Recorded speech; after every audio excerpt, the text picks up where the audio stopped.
Hello guys, at good morning, good afternoon, at good evening po sa inyong lahat.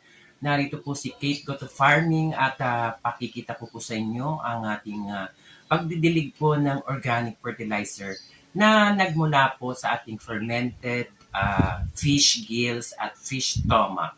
Ito po ay combined with sugar, tapos po kailangan walang tubig, tapos you have to mix up the hasang in the clean na container.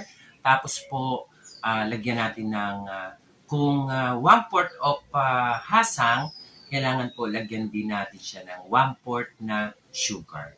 And then we have to ferment this one for 2 weeks para po lumabas po yung kanyang patis. Okay? So yung patis na yun po, actually hindi siya maalat. So siya ay matamis. So, pag naging patis na po yun, dahil fermented na siya, pwede nyo na po siyang ihalo sa isang balding tubig. Okay? Sa isang balding tubig po, ay lalagyan nyo siya ng 1 cup ng amino acid. Okay? So, yun po ay ipakikita ko sa inyo kung paano po natin ididilig ang amino acid doon po sa ating mga halaman at gulay. Samahan nyo ako guys sa ating pagdidilig ng organic fertilizer. So, narito po yung ating isang balding tubig na may 1 cup of fermented amino acid. Okay? Ang amino acid po ay it helps the plants, the bacteria in the roots or in the soil to kill as well to make the plants healthy and grow perfectly. So, kailangan po natin ng amino acid. Okay? So, ayan po ang ating amino acid na fermented. Ayan po ay na-mix na natin ng tubig. Ayan. Nakita nyo naman po na parang patis na siya. So, ayan po ay ididilig natin. So, narito po yung ating pechay at ito po ay malaki na. So, kailangan po nating lagyan siya ng amino acid para po yung roots niya maging healthy. Ito namang nasa gitna ay sili. Ayan.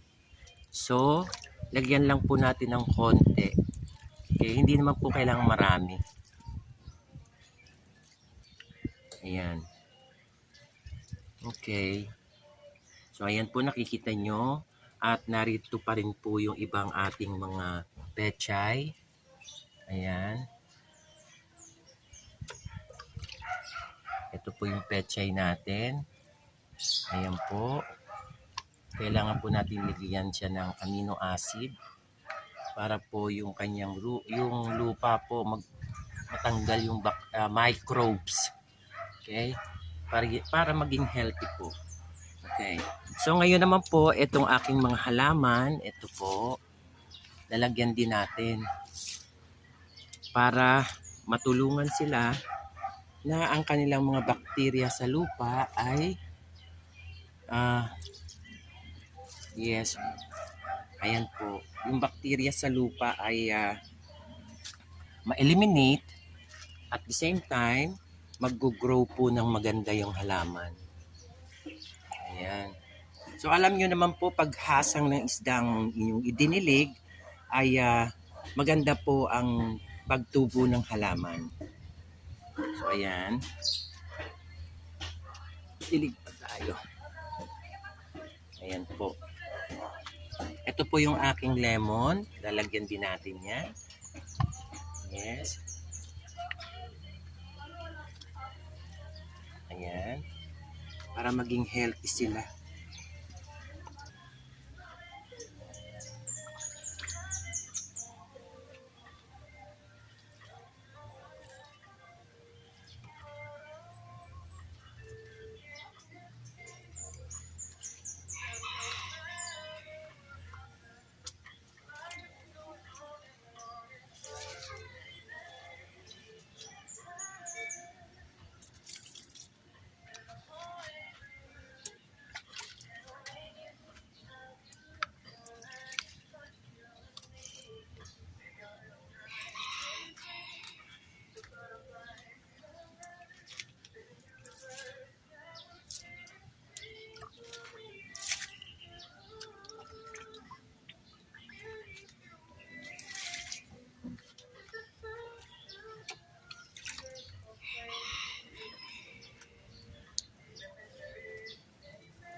So doon po tayo nagtatapos. Ang huli po nating pagdidilig po ng organic fertilizer ay doon po sa mga papaya. Yes po, yun ang ating huling pagdidilig po. Nakita nyo naman sa harapan nyo kung gaano na po kalalago at kalalaki ang mga papaya. Yes, yung papayang yun ay mula po sa Davao. Malalaki po ang papaya, ganito po kalalaki. So kaya po, nagtanim ako ng papaya doon para pagka kailangan ko po magtinola, maggata, meron po akong papayang pagkukunan ng ating pang-ulam sa araw-araw. Okay, so guys, kailangan po natin dito sa Pilipinas, kung kayo po ay magpupurgot, situit po meron kayong taniman ng mga gulay para po sa ganon ay meron po kayong aanihin. Kapag may tinanim, may aanihin. Don't forget to subscribe po to my channel, Kate Go to Farming.